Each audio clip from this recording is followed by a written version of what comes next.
Já cheguei, vamos lá, acho que agora dá para a gente começar, tá bom? Então vamos lá, vamos fazer a nossa prece.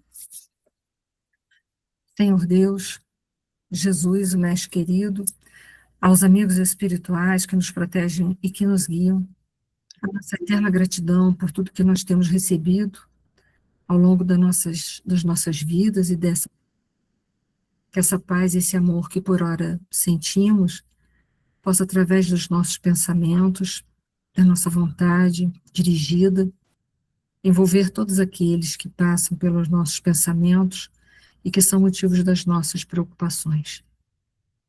E que essa paz e esse amor esteja entre nós hoje e sempre. Gratidão. Que assim Gente, seja, graças a Deus. O capítulo dessa noite, boa noite, Miriam, ele é intitulado Socorro Espiritual. Então, a gente vai falar um pouquinho sobre a parte dos doutrinadores ou a parte dos esclarecedores. Para quem nunca participou de uma reunião, eu fico tentando dar umas descrições para que a pessoa possa tentar entender o máximo que pode. Numa reunião mediúnica, onde estão sentados ao redor de uma mesa os médiuns, o dirigente da reunião, os que vão incorporar, os que vão psicografar, os que vão levar a doutrinação, o consolo ou o esclarecimento às entidades, ficam todos ao redor da mesa. E essa noite vai falar sobre essa doutrinação dos espíritos, que muitas vezes a gente acha que pode ser uma doutrinação intelectual, mas não funciona, tá? Principalmente com espíritos muito endurecidos, obsessores ferrenhos. Se a pessoa que está esclarecendo o espírito, ela não tiver no seu coração verdadeiramente amor, serão palavras vazias que não vão esclarecer em nada aquele espírito que está ali necessitando de ajuda. E eu trouxe essa noite um videozinho que é um trecho do filme da vida do Divaldo, que vai falar de uma das reuniões mediúnicas em que ele está participando, que ele está aprendendo sobre a doutrina dos espíritos, e aí vocês vão ver uma esclarecedora, uma...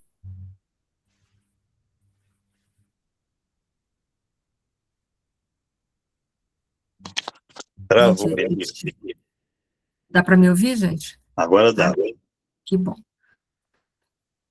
Nessa vida presente, parece que eles tiveram alguma situação muito ruim, e a gente vai ver que esta doutrinadora, esta mulher que doutrina esses espíritos, ela é uma mulher de pouquíssima instrução, me parece até analfabeta, se não me falha a memória, e ela vai doutrinar, vai esclarecer esse espírito com maestria, mas ela tem toda a força do amor no coração dela. E aí vocês vão ver o diálogo, como é que vai ser travado entre a esclarecedora e o espírito que está ali incorporado num determinado médium, né, psicofonia, né, e a gente vai ver o esclarecimento dela, como ela fala com a alma, então ela está falando de verdade, não é da boca para fora, ele sente a vibração. É lindo essa passagem, eu me lembro quando eu vi essa passagem desse filme do Divaldo, eu fiquei muito emocionada, porque isso confere para a gente que trabalha numa mesa de educação da mediunidade, ou de desobsessão, é dessa forma que procede mesmo. Se não tiver amor, não adianta conhecer a doutrina de ponta a ponta, não adianta falar as questões do livro dos espíritos, saber de cabeça, isso não é essa parte que vai esclarecer os espíritos, tá bom? E eu trouxe porque é uma parte muito emocionante, é muito bom de se ver. Nós não podemos esquecer que nesta reunião, que a gente já viu composta por quantos médiuns são, nós temos o dirigente físico dessa reunião, que é o Raul Silva. Ele é que vai ser o doutrinador, ele vai ser inspirado pelo Clementino, né, que é o mentor dele, ele vai esclarecer, doutrinar o Libório dos Santos. Mas antes da gente entrar no caso com mais profundidade sobre o Libório dos Santos, porque numa outra aula, que foi a aula passada, a gente já falou um pouquinho, e agora vai ser aprofundado esse processo de doutrinação, antes de falar do Libório dos Santos em questão, Eu vou trazer essa cena, esse pedaço da cena do livro, do filme do Divaldo, para a gente ver o quanto que a doutrinação, a gente tem que conhecer a doutrina dos espíritos, sim, mas se a gente não tiver amor de verdade, não é da boca para fora, a gente não exalar esse amor, o espírito não vai se convencer, ele não vai ser doutrinado, tá bom? Isso aqui eu só trouxe o nome do filme, a médica, coisa e tal, papapá, só para gente, mas eu já dei o spoiler aí para vocês, né? Então, a gente vai ver a filmagem, o trecho, para a gente ver como é essa doutrinação, a força do amor que essa mulher tem, a dona Naná.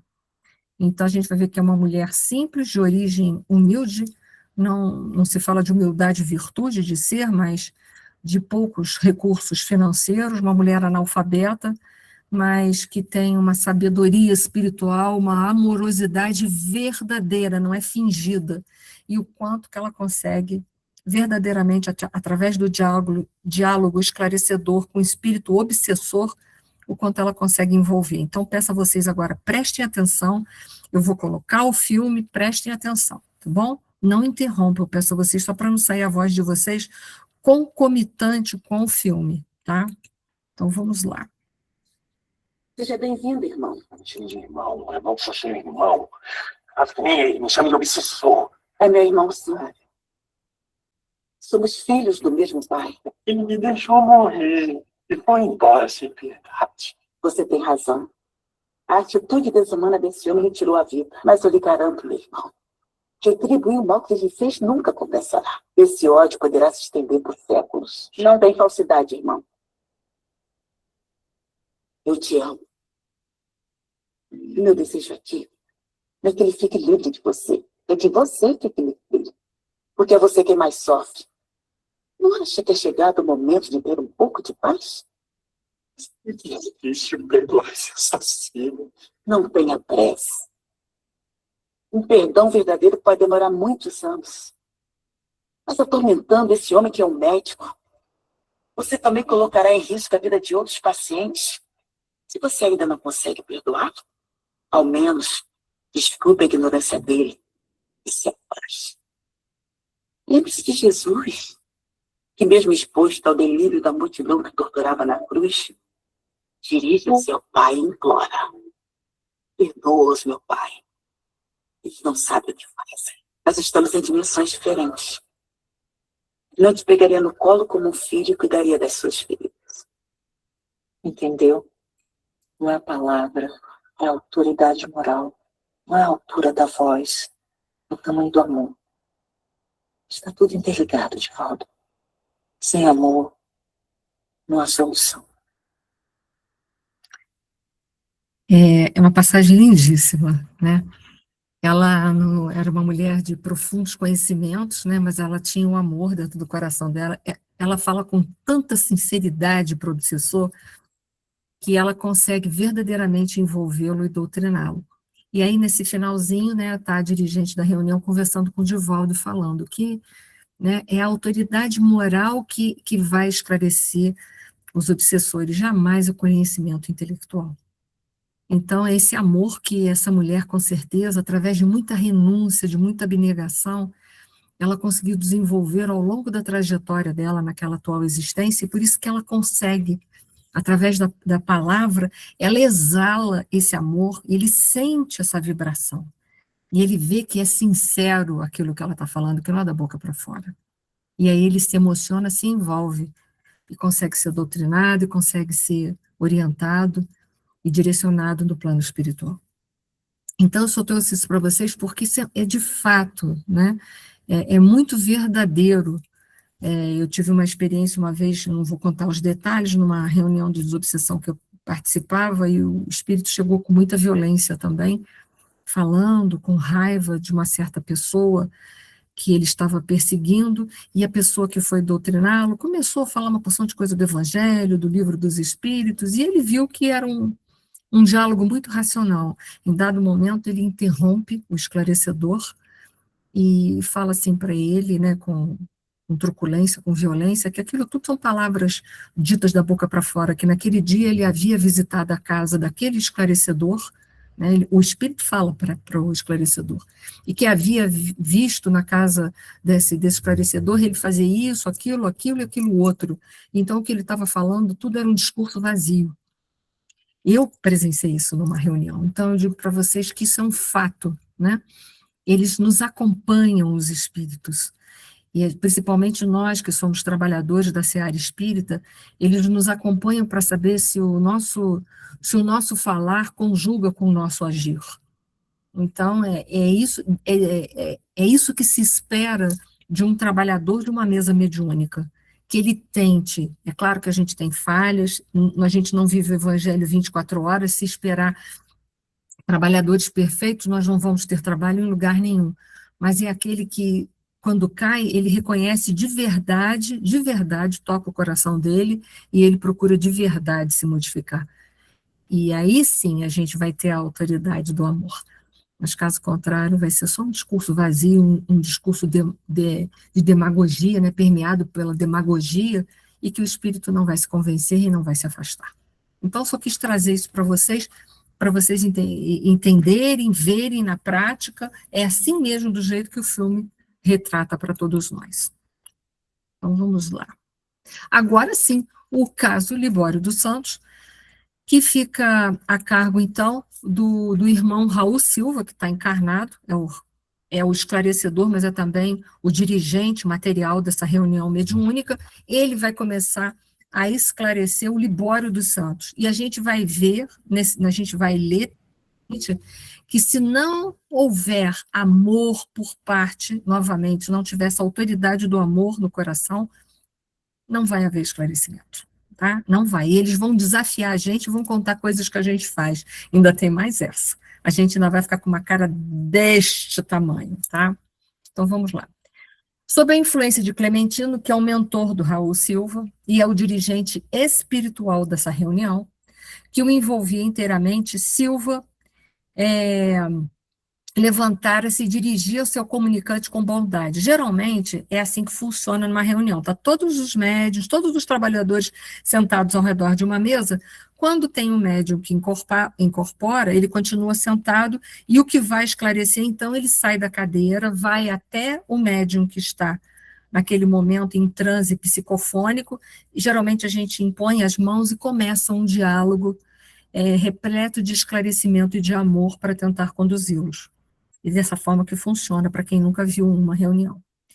E aí o Raul Silva, ele começa assim: meu amigo, esse meu amigo não pode ser da boca para fora, já vou avisando isso a vocês, tá? Tem que ter um sentimento embutido. Meu amigo, tenhamos calma e roguemos um amparo divino.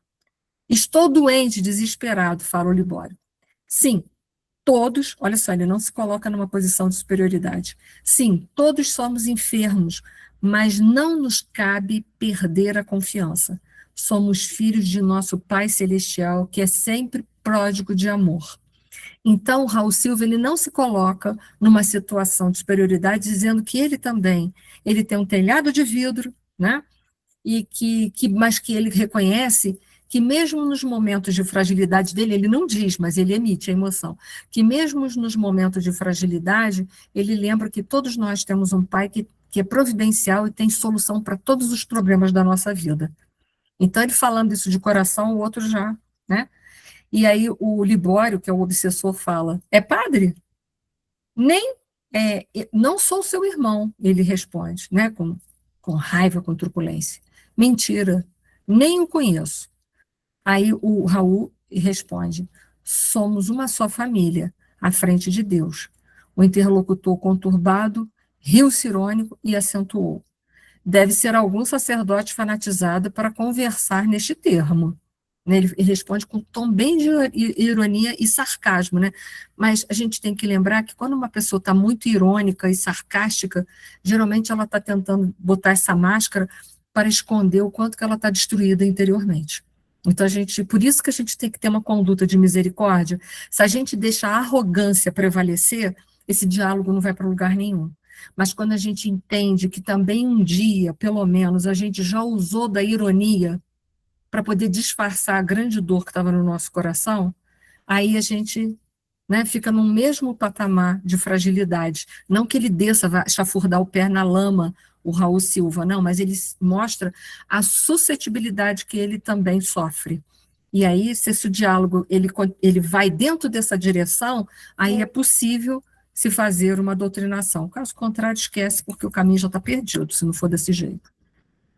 E aí ele vai estar lá a narração. A paciência do doutrinador sensibilizava-nos. Então, veja bem, o Hilário e o André Luiz estão vendo que essa paciência é uma paciência real, né, de alguém que já passou por essa situação, ou muito parecida, e sabe o que o outro está sentindo. Não recebia Libório qual se fora defrontado por um habitante das sombras, suscetível de acordar-lhe qualquer impulso de curiosidade menos digna. Então, ele não agia com curiosidade, mas ele agia como um ser em evolução, então ele compreende o Libório. Ainda mesmo descontando o valioso concurso do mentor que o acompanhava, Raul emitia de si mesmo sincera compaixão de mistura com inequívoco interesse paternal. Acolhia o hóspede sem estranheza ou irritação, como se fizesse a um familiar que regressasse demente ao santuário doméstico. Então, olha que interessante. Entenda uma coisa, para eu ter essa atitude que o Raul Silva está tendo, eu tenho que entrar muito em contato com as minhas próprias misérias. Porque eu entrando em contato com as minhas misérias, que a gente tem muitas às vezes, a gente vai entender melhor as misérias das outras pessoas. E aí a gente consegue ter sinceridade, sensibilidade, paciência e misericórdia. Caso contrário, vai ser um discurso intelectual. Então, vamos lá. Peraí que eu saí do slide. Vamos lá. E aí a gente vai ver na resposta do Libório dos Santos uma mistura de sentimento, né, de abandono com um tom de amargura e desencanto. E eu pergunto para vocês, será que na nossa caminhada existencial a gente jamais, em momento nenhum, sentiu, ainda que momentaneamente, um sentimento de abandono, ou amargura, ou desencanto? A gente precisa ser muito honesto, né? Porque a gente tem várias provas e expiações na nossa vida, e a gente ainda não tem a fé que nós gostaríamos de ter. A nossa fé está em desenvolvimento. Então, mesmo a gente tendo todos os conhecimentos que a doutrina dos espíritos nos oferece, que bom que temos, mas muitas vezes essa ponte aqui entre a razão e a emoção não foi feita por completo. Ela está meio que sendo feita. Então, a gente às vezes se sente abandonado pelo Pai. Tem dia que a gente tem dor e acha que Deus esqueceu da gente. A gente às vezes tem isso. Pode não ser o sentimento que impera na grande maioria das vezes, mas às vezes a gente tem esse sentimento de abandono, né? Às vezes a gente sente uma ligeira amargura e um ligeiro desencanto em função disso. E ele responde, o Libório: que risão! Não existem amigos quando a miséria está conosco. Dos companheiros que conheci, todos me abandonaram. Resta-me apenas Sara. Sara, que não a deixarei. É a quem ele está obsidiando, que é a Sara. E é verdade, quando a gente está no auge da nossa vida, que tudo corre bem, não sei o quê, tarará, a gente está no centro da existência, nossa, como aparece, chove amigos na nossa vida. Agora vai passar um momento de dor, professor. A maioria, ó, some e a gente fica ali sozinho, amargando às vezes, né? Mas quem nunca nos abandona é Deus. E aí eu fiz essa pergunta: o que eu diria nesse momento para o Libório? O que eu diria para ele se ele falasse isso para mim? Né? É a gente se colocar, parece fácil o diálogo, né? Mas o que eu diria para ele? Eu diria que não, que a vida não é assim não, que não sei o quê, né? Não, você está com uma visão deturpada da vida. O que eu falaria para ele? Eu consolaria ele, mostrando Jesus, que também teve desamparado um dia, foi crucificado injustamente, mas que venceu o mundo, e que eu estava ali. Será que eu usaria assim? Eu falaria de mim, mas eu estou aqui, eu não sei muito, talvez, o que eu tenho para fazer, mas eu estou aqui do teu lado, eu estou tentando te ajudar. Então, é a gente se colocar ali naquela posição. Se eu ouvisse isso, o que eu teria para dizer para o Libório? Para vocês verem que não é tão fácil doutrinar assim. Parece, né? Molezinha, né? Fala uma meia dúzia de palavras, cita uma meia dúzia de palavras do Evangelho, está tudo resolvido. E aí, num tom ainda de opressão e desconfiança, ignoro porque me entravam agora os passos. É inútil. Aliás, não sei a razão pela qual me contenho. Ele está ali incorporado, né? A médium, o que que a médium está fazendo? A médium não está deixando ele se manifestar motoramente como ele gostaria. Talvez ele gostaria de esmurrar a mesa, ou sair, ou chutar, ou levantar, e procurar uma porta e sair. Ela está controlando ele motoramente. E aí ele não está entendendo muito isso. Por que que ele não está entendendo? Ele nem sabe que morreu, ele vai saber que ele está numa reunião mediúnica, né? Um homem provocado, qual me vejo, de certo, deveria iniciá-los, quer dizer, né? Ele estava a fim de esmurrar as pessoas, né? A todos. Afinal, que fazem aqui esses cavalheiros silenciosos e essas mulheres mudas? Porque ficam todos os outros médios em silêncio orando, todos os outros trabalhadores daquela reunião. E aí ele está pensando assim, ué, né? O que vocês pretendem de mim? Está todo mundo em silêncio, não faz nada, ninguém tem uma atitude, eu estou aqui contido, não posso sair, não estou podendo usar da minha liberdade de levantar, talvez abrir a porta e ir embora, né? Ele está ali, né? Sem entender muito, mas provavelmente ele já está no impasse de entender que tem alguma coisa esquisita, né? Ele já está aqui a um ponto de entender que ele morreu. E isso é uma notícia que a gente que ainda não sabe que morreu não vai gostar muito de receber de repente. Posso garantir isso a vocês. Então, vamos lá. O que que a gente diria para ele, se ele quisesse dizer que quer esmurrar, quer sair de porta para fora? E aí, de novo, a gente ia embater, né, ia travar um diálogo racional, ou eu teria alguma palavra de amor para me dirigir a ele, na qual ele pudesse sentir a verdade e, naquele instante, acabar de botar para fora o que está amargando no coração dele. Será que eu saberia o que dizer para ele? Eu estou só trazendo uns questionamentos para vocês se colocarem no lugar do doutrinador e ver que não é uma tarefa muito difícil. Não é uma tarefa muito fácil, desculpa. E aí a gente vai ver agora, por parte do doutrinador, que ele tem uma empatia e um compromisso muito grande com o outro. Ele não está só envolvido, ele está comprometido com o ser humano. E aí ele responde, pelo contrário, exclamou o interlocutor convicto, nós somos quem lhe deve atenção e assistência. Então, ele se coloca na posição do servir, né? E Jesus dizia que aquele que quisesse... Travou, Eni. Ele se coloca na posição de uma pessoa que está ali para servi-lo de toda forma que for possível. Estou numa instituição de serviço fraterno e é fora de dúvida que num hospital a ninguém será lícito inquirir da luta particular daqueles que lhe batem a porta, porque, antes de tudo, é dever da medicina e da enfermagem a prestação de socorro às feridas que sangram. Então, ele está ali se colocando na posição de médico, de enfermeiro humilde, para dizer, olha, você tem um ferimento, eu posso, pelo menos, te ajudar a limpar, fazer uma asepsia, claro que todo o processo de cura está nas tuas mãos, mas eu vou te oferecer os instrumentos que eu tenho, para te ajudar nesse processo de cicatrização de feridas. Então, ele se coloca novamente numa postura amorosa, mas numa postura de humildade, né? Isso é muito bonito de ver no Raul. E aí a gente se coloca de novo, eu estou apto a ter esse sentimento de empatia, de estar comprometido com o outro. Eu estou levando a uma série de reflexões de vocês para a gente ver o compromisso que é trabalhar numa mesa mediúnica, seja ela de educação da mediunidade, ou seja ela de desobsessão. É um compromisso muito sério, a gente tem que estar muito envolvido, muito comprometido na realidade com toda aquela situação. Ante o argumento enunciado com sinceridade e simpleza, o renitente sofredor pareceu apaziguar-se ainda mais.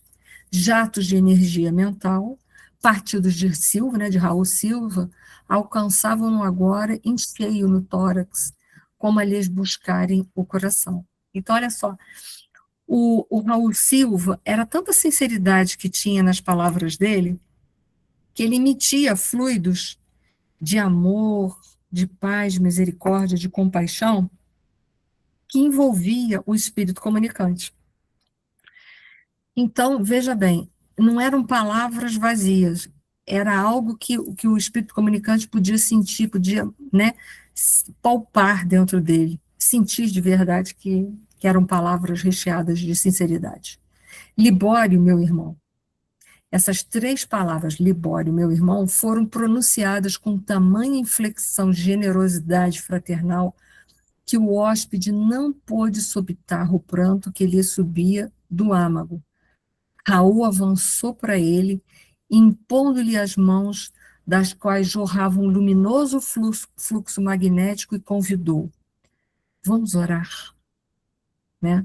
Porque às vezes não tem muita coisa para dizer, mas ele se sentindo acolhido pela prece, o resto da espiritualidade faz elevá-lo, esclarecê-lo, lá ele vai entender melhor que ele morreu, ele vai entender melhor toda a temática. Às vezes não adianta ficar ali num diálogo, né, tentando racionalmente convencê-lo de alguma coisa. E aí vamos lá. Nesse momento, então, o Raul vai ser envolvido pelo espírito dele, mentor, o mentor da reunião, o Clementino, e vai fazer uma belíssima oração. Eu vou tentar ler o melhor possível. Viajores de muitas romagens, repousamos neste instante sobre a árvore bendita da prece e te imploramos amparo. Todos somos endividados para contigo, todos nos achamos empenhados à tua bondade infinita, à maneira de servos insolventes para com o Senhor. Mas rogando-te por nós todos, pedimos particularmente agora pelo companheiro que, de certo, encaminhas ao nosso coração, qual se for uma ovelha que torna ao aprisco, ou um irmão consanguíneo que volta ao lar. Mestre, dá-nos alegria de recebê-lo de braços abertos. Sela-nos os lábios para que lhe não perguntemos de onde vem, e descerra-nos a alma para a aventura de tê-lo conosco em paz.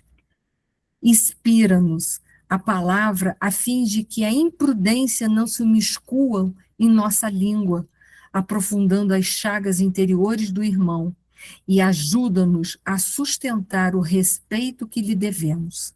Senhor, estamos certos de que o acaso não te preside às determinações.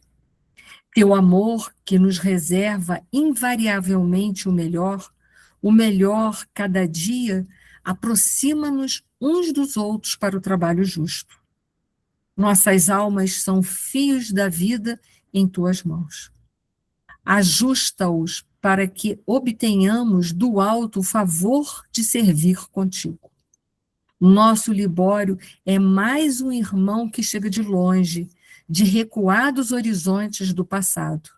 Ó Senhor, auxilia-nos para que ele não nos encontre proferindo o teu nome em vão. Então a gente vê que essa oração feita pelo Clementino e que foi pronunciada pela boca do Raul Silva, ela é uma oração extremamente acolhedora, né? Ele procura concentrar ali toda a ideia de amor, de paz, de fraternidade, todo sentimento, né, que é possível dele sentir e ter naquele instante. Para quê? Para envolver o espírito que está ali num sofrimento atroz e conduzi-lo ao caminho da harmonia de novo. Porque o ódio, né, ele é assim. O ódio tem essa questão de nos deixar cego, de não nos permitir ver novos horizontes. A gente fica só voltado para o objeto da nossa vingança. E o que o Clementino e o Raul Silva estão tentando fazer é libertá-lo justamente. E fazer libertá-lo das mágoas que ele porventura tenha, do descompromisso que ele possa ter com a vida, porque no caso do Libório dos Santos, a gente vai ver um grande descompromisso que ele teve na vida, daqui a pouco vai começar a narrar a vida dele, propriamente dito, né? O quanto que ele não tinha empatia e sentimento para os demais. Então, a oração é de envolvimento para que ele possa, ao mesmo tempo, ter força de enxergar quem ele é. Porque eu vou dizer para vocês com sinceridade, a gente se olhar para as nossas falhas requer mais da nossa parte, né? Espera que tem uma coisa no chat e eu não consigo ler daqui de fora. Tem sim, o Agnes. Às vezes, nas mesas de desobsessão, a gente, durante o diálogo esclarecedor com o espírito obsessor, a gente faz uma prece junto, que geralmente a gente está inspirado pelo mentor que nos acompanha naquele trabalho, porque essa prece, a prece dita de coração, ela emite fluidos salutares, pacíficos, misericordiosos e amorosos, que ajuda, às vezes, mais do que a palavra para consolar, esclarecer e conduzir. É muito comum em mesas de desobsessão, muito comum mesmo. Chega a ser lindo, porque a gente, às vezes, profere preces que a gente vê que não é nossa, que não tinha condições de ser. Tamanha beleza e profundidade. Serve mais para a gente do que outra coisa. Mas vamos lá. Vamos seguindo. Via-se, porém, com clareza que não eram as palavras a força que o convencia, mas sim o sentimento irradiante com que eram estruturadas, né? E aí vai aparecer uma tela, é interessante essas telas que eles materializam no plano espiritual. Eu já tive a oportunidade de trabalhar em mesa mediúnica e ver uma. E ali eles vão passar nessa tela como se fosse uma televisão de plasma, né? O mais próximo que eu consigo imaginar, e dar de exemplo, vai passar ali trechos da vida daquele espírito, alguma situação ali que vai envolvê-lo e vai ajudar no processo de doutrinação, de esclarecimento desse espírito enfermo. O irmão Clementino, que eu botei aqui, fiz uma imagem na IA, né, fez breve sinal a um dos assessores de nosso plano, que apressadamente ocorreu trazendo interessante peça que me pareceu uma tela de gaze tenuíssima, com dispositivos especiais medindo por inteiro 1 metro quadrado aproximadamente. E ali dentro, então, vai passar as cenas da vida dele, alguma recordação que vai ser necessária. A gente vai ver a que vai ser projetada pelo Libório dos Santos. E aí o Libório vai entrar em contato com aquilo que ele não quer. Mas vamos lá. Observe, meu amigo, é noite. Ouve-se um burburinho de algazarra à distância. Sua mãe velhinha chama-o à cabeceira e pede-lhe assistência. Está exausta. Você é o filho que lhe resta, derradeira esperança de flagelada vida. Único arrimo, quer dizer, filho único, né? A pobre sente-se morrer. A dispneia martiriza, é o distúrbio cardíaco pressagiando o fim do corpo. Tem medo, natural, né? Declara-se receosa da solidão, de vez que é sábado carnavalesco e os vizinhos se ausentaram na direção dos centros festivos. Parece uma criança atemorizada. Contempla-o ansiosa e roga-lhe que fique. Quer dizer, a mãe está nos últimos momentos da vida dela e roga para o Libório, que é esse aqui que eu fiz na imagem, né, da IA, que vai se direcionar a uma cômoda que ela tem no quarto e vai pegar o resto do dinheiro dela e vai sair para o carnaval. Ela roga a ele presença porque ela está nos últimos minutos da vida dela, né? E aí, o que o Libório faz? Né? Somente na madrugada de quarta-feira, você volta estafado e semi-inconsciente. A velhinha, socorrida por braços anônimos, não o reconhece mais. Aguarda resignadamente a morte, enquanto você se encaminha para um quarto dos fundos, na expectativa de conseguir um banho que o auxilie a refazer-se. Quer dizer, estava, né, alcoolizado da bagunça, da farra do carnaval, ele vai tomar um banho para ver se ele desperta, né? Aí, olha o azar, né? Abre o gás e senta-se por alguns minutos, experimentando a cabeça entontecida. O corpo exige descanso depois da louca folia. A fadiga surge insopitável, desapercebe-se de si mesmo e dorme semi-embriagado, perdendo a existência porque as emanações tóxicas do gás, né, lhe cadaverizam o corpo. Na manhã clara de sol, um rabecão leva-o ao necrotério como simples suicida. o que não deixou de ser, né? Inconsciente, mas foi. E aí, é o desfecho do que está acontecendo com o Libório, que está agarrado à noiva, que não quer se separar dela para não perder as sensações físicas, né? Mas aí ele tem que confessar suas fragilidades, né? Esta é a verdade, a verdade. Onde está minha casa? Ele pergunta. Sara, Sara, quero minha mãe, minha mãe. Sara era a namorada, né? Acalme-se, recomendou Raul. Nunca nos faltará o socorro divino. Seu lar, meu amigo, cerrou-se com os seus olhos de carne e sua genitora, de outras esferas, lhe estende os braços amorosos e santificantes. Quer dizer, a mãe, como sempre, ainda pedindo ajuda e socorro para o filho, né? Tão grande lhe surgiu a crise emotiva que o mentor espiritual do grupo se apressou a desligá-lo do equipamento mediúnico, entregando-o aos vigilantes para que fosse convenientemente abrigado em organização próxima.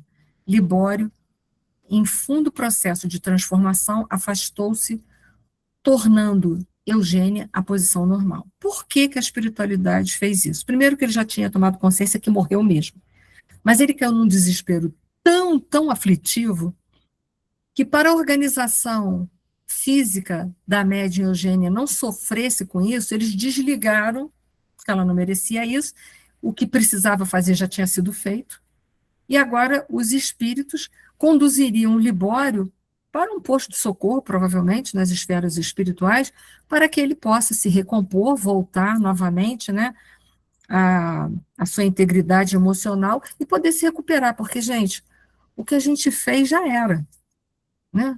Palavra e atos é assim, depois de lançar, palavra é igual pedra tirada, atos é igual pedra tirada, depois de atirada ela não volta. Então o que a gente tem que fazer é procurar o equilíbrio, depois que viu que fez uma burrada imensa na vida, é procurar o equilíbrio, o auto-perdão e o redirecionamento. O que eu preciso fazer agora para reparar tamanha falta? É isso que a gente tem que fazer. O desespero não vai levar a gente em lugar nenhum.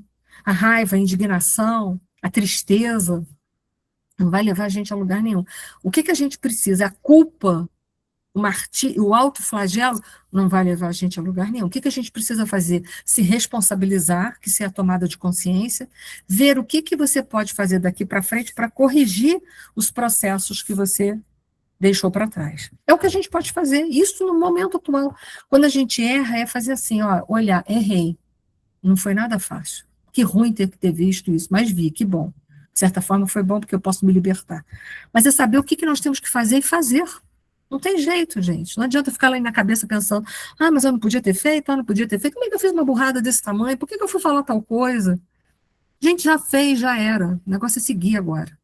E é o caso do Libório. Eu sei que quando a gente está sufocado, a gente fica numa agonia tão grande que a gente só fica se falando, por que eu fiz? Por que eu fiz? Eu sei que todo mundo já deve ter passado por isso. Mas se fez, já era. Agora tem que seguir. Seguir se perdoando e corrigindo com responsabilidade, né? E aí a gente vai ver um aparelho que eles chamam de condensador ectoplásmico, que se ectoplasma está envolvido, o recolhimento das energias mais grosseiras, que são emitidas pelos médios, com mais as energias grosseiras que são emitidas pelos seres vivos da natureza, como plantas e animais, que são condensados em um aparelho que ele chama de condensador ectoplásmico para fazer ajuda. Vamos ler aí como é que é esse aparelho. Aquele aparelho informou Aulus Gentil. É um condensador ectoplásmico. Tem a propriedade de concentrar, né, em si os raios de forças projetados pelos componentes da reunião, por todos aqueles médios que ali está. Então, são os fluidos mais grosseiros, né, ectoplásmicos, né, que são esses que são utilizados para materialização, eles são concentrados dentro desse aparelho aí, que a gente não sabe como é que é isso, né, para ser utilizado em um momento adequado, né. Tem a propriedade de concentrar em si os raios de forças projetados pelos componentes da reunião, reproduzindo as imagens que fluem do pensamento da entidade comunicante, não só para as nossas observações, mas também para a análise do doutrinador, que as recebe em seu campo intuitivo, agora auxiliado pelas energias magnéticas de nosso plano. E é interessante isso daqui, é o seguinte, a gente não viu aquela tela, né? Não vou passar um momento aqui, eu pensei que eu ia ter repetido aqui. A gente não viu essa tela aqui, ó. Deixa Deixa eu só passar para chegar na tela, né? Essa tela aqui vai funcionar com o condensador ectoplásmico, vai plasmar aqui tudo que está no campo mental de quem? No caso aqui do Libório. Por isso que foi fácil ele ver a própria atitude dele, é como se fosse um gravador, né, uma filmadora, e aí ele vai ver tudo o que ele fez no passado, então ele não vai poder negar, porque ele vai estar vendo, né, e facilitar os espíritos que estão naquele processo ali de auxílio, tanto os desencarnados como o encarnado. Por quê? Porque, às vezes, o médico que incorpora também vê, e aí a gente, às vezes, ajuda no processo de doutrinação, emitindo preces, esclarecimentos e forças, e também, às vezes, os que estão trabalhando, eles conseguem, se eles têm evidência, verem essas telas e conseguem, então, entender o que está passando e conduz a doutrinação de uma forma mais assertiva, mais direcionada. Eu me fiz entender ou não? Eu consegui esclarecer? Porque para a gente que já participou é fácil entender, né? Mas para quem nunca é um pouco mais difícil. Ah, que bom, legal. Então é dessa forma, obrigada, gente, que a gente consegue melhor a doutrinação. Então é para isso que é usado esse condensador ectoplásmico, tá? Espera aí que eu saí aqui do lugar, eu vou ter que voltar. Vamos lá. E aí, ok, um alerta, né? Isso é uma imagem feita pela IA, não é que seja assim, né? Então, a gente vê que ali vai, esse condensador de ectoplasma, ele vai plasmar o que passa na nossa mente. Então, ele coloca assim, mas se estamos à frente de um condensador de forças, considerei, precisamos concluir que o êxito do trabalho depende da colaboração de todos os componentes do grupo. É verdade, ó, exato, confirmou o assistente. As energias ectoplásmicas são fornecidas pelo conjunto dos companheiros encarnados em favor de irmãos que ainda se encontram semi-materializados, que era o caso do Libório, ainda muito materializado, muito voltado para as coisas da Terra, né? Nas faixas vibratórias da experiência. Então, aqui, o que ele está querendo dizer é o seguinte, se todo mundo não tiver numa harmonia dentro dessa reunião, já imaginou o que vai condensar ali? Nada, vai ser uma confusão, uma torre de Babel. Por isso a responsabilidade do médium em estudar, a responsabilidade do médium procurar se transformar, se compreender, se melhorar de verdade, se tornar um ser mais consciente, né? Porque senão já imaginou o amaranhado que vai ser isso aqui? É uma confusão. A gente não vai doar fluido suficiente, se doar vai interferir naquilo que está sendo plasmado nessas telas, porque a gente vai estar em desarmonia. Então, olha a responsabilidade de quem trabalha numa mesa mediúnica, é imensa, né? Por isso mesmo, Silva e Clementino necessitam do concurso geral para que a máquina do serviço funcione tão harmoniosamente como seja possível.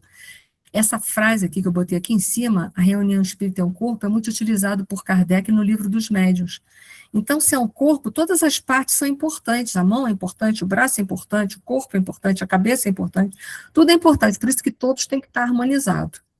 E aí ele continua aqui, pessoas que exteriorizem sentimentos menos dignos, vamos supor que eu vá trabalhar, eu sou uma médium dessa reunião, eu vou trabalhar extremamente desequilibrada nessa reunião, tu imagina o que vai dar aí, ó.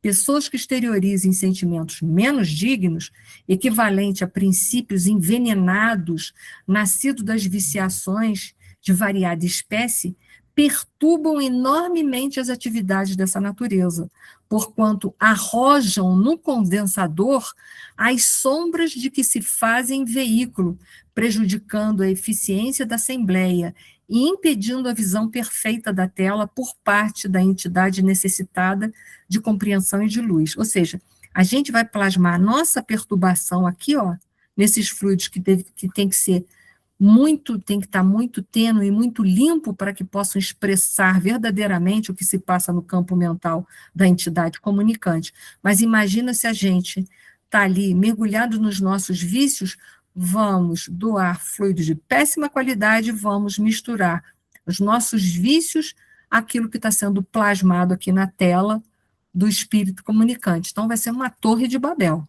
vai ser uma confusão única. Isso é para chamar a atenção da responsabilidade daqueles que querem trabalhar nas mesas mediúnicas, se prepararem mais para isso daí. Não só intelectualmente, mas emocionalmente também. os dois preparos são de suma importância, são as duas asas que vão nos permitir alçar voos, né? É a árvore, a asa do conhecimento e a asa do amor, que é da sabedoria. A gente precisa dessas duas. Então, também não é achar que não precisa estudar nada, vou lá, faço o que eu quero, penso o que eu quero, um pensamento totalmente distonante da comunidade, né, daqueles que estão participando ali daquela reunião. Não, a gente tem que estar o mais coeso que for possível, a gente sabe disso, né? E aí eu só fiz ali, né, a sintonia positiva de um lado, né, a harmonia para poder projetar toda a tela. E a sintonia de raiva, imagina, raiva, olha o que a gente ia plasmar. Na maldade, olha o que a gente ia plasmar. Na tristeza, olha o que a gente ia plasmar. Então, imagina, a gente tem um compromisso muito grande quando a gente vai participar dessas reuniões, né? Não pode ser um lugar que a gente vai ali por curiosidade, para ver o que os espíritos vão falar, para ver se vão falar alguma coisa a nosso respeito, para a gente saber alguma coisa. Não, a gente vai ali para trabalhar dando o nosso melhor. Então, gente, isso era o que eu tinha para passar na reunião dessa noite para vocês. Nós ainda temos uns minutinhos, se alguém quiser fazer alguma pergunta, eu estou à disposição, senão, terminaremos. Eu aguardo uns minutinhos se alguém quiser se manifestar. Bom, gente, eu vou então terminar, porque agora já são 1h30 mesmo, tá? Não quero atrapalhar pessoas que vão fazer estudos agora em seguida, agradecendo a Deus a oportunidade do nosso encontro semanal, e rogando a Jesus, nosso modelo e guia, que continue nos nossos corações, hoje e sempre. Obrigada pela presença de todos. Uma noite de